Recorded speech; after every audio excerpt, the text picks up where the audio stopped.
dan para sahabatnya dan orang-orang yang selalu istiqomah menjalankan ajaran-ajaran beliau hingga akhir zaman kelak. Bapak Ibu yang dirahmati Allah Subhanahu wa taala, insyaallah malam hari ini kita akan melanjutkan kajian tafsir kita, ya, tafsir Al-Fatihah. Yang sebelumnya kita sudah membahas ya tafsir Al-Fatihah ayat 1 sampai dengan 5, ya, sampai dengan 5. Maka hari ini insyaallah kita akan tuntaskan ya kajian tafsir Al-Fatihah kita, yaitu pada ayat yang ke-6 dan ke-7. Insyaallah ke depan kita akan bukan pembahasan surat Al-Fatihah tadi. Nanti insyaallah saya akan pilihkan suratan-suratan pendek yang telah kita hafal ya, dari surat Al-Duha misalnya. Ini Pak Bu. Biar nanti kalau kita baca dalam sholat, ya kita tahu artinya minimal. Aku pun sudah pernah belajar tafsirnya. Meskipun kadang kalau kita sholat biasanya dibaca ya cuma apa Bu? Biasanya Qul Allah ya. Tapi nggak apa ya. Semoga ini sedikit demi sedikit ya kita akan mempelajari tafsir Al-Quran. Bapak Ibu yang dirahmati Allah Subhanahu wa taala, pada pertemuan-pertemuan yang lalu kita sudah membahas ayat 1 sampai dengan 5. Para ulama mengatakan kalau ayat 1 sampai dengan 5 itu adalah ujian kita terhadap Allah Subhanahu wa taala.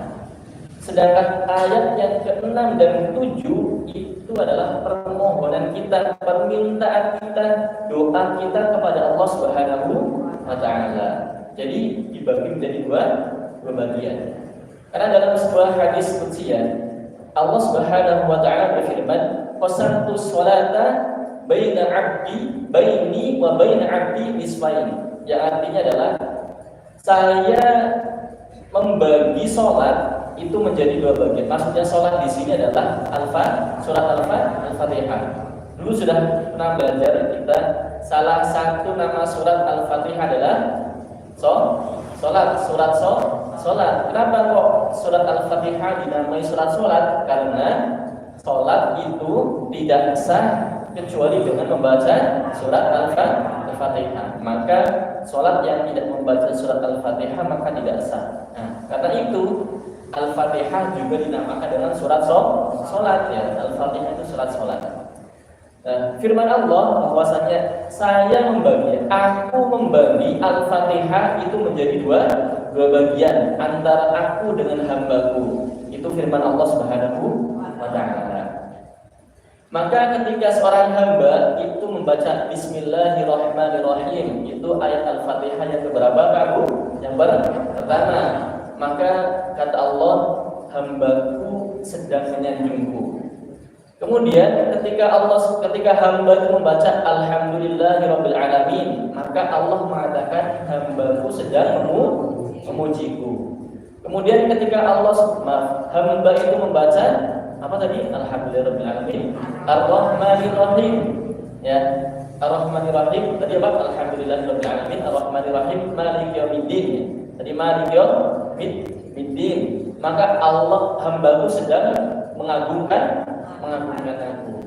Tapi ketika seorang hamba membaca iyyaka na'budu wa iyyaka nasta'in tadi, ini juga ya. Ini adalah diulang Pak. Tadi surat pertama, ayat pertama, Bismillahirrahmanirrahim. Alhamdulillahirabbil alamin, Ar-Rahmanirrahim, Maliki yaumiddin, iyyaka na'budu wa iyyaka nasta'in. Maka kata Allah, ini antara aku dan hambaku. Ya, antara aku dan hambaku. Ayat ini adalah ayat antara aku dan hambaku. Kenapa? Di situ adalah ikrar kita beribadah semata-mata untuk Allah, dan di situ ada permintaan tolong kita kepada Allah. Maka itu bagian dari kita seorang hamba. Kemudian ketika hamba itu membaca ihdinas siratal mustaqim, terus siratal ladzina an'amta 'alaihim ghairil maghdubi 'alaihim waladdallin. Nah, maka kata Allah, itu adalah bagian hambaku. Maka bagi hambaku apa yang dia minta akan dikabulkan. Itu yang kita akan bahas pada malam hari ini. Jadi tadi surat Al-Fatihah dibagi menjadi dua bagian.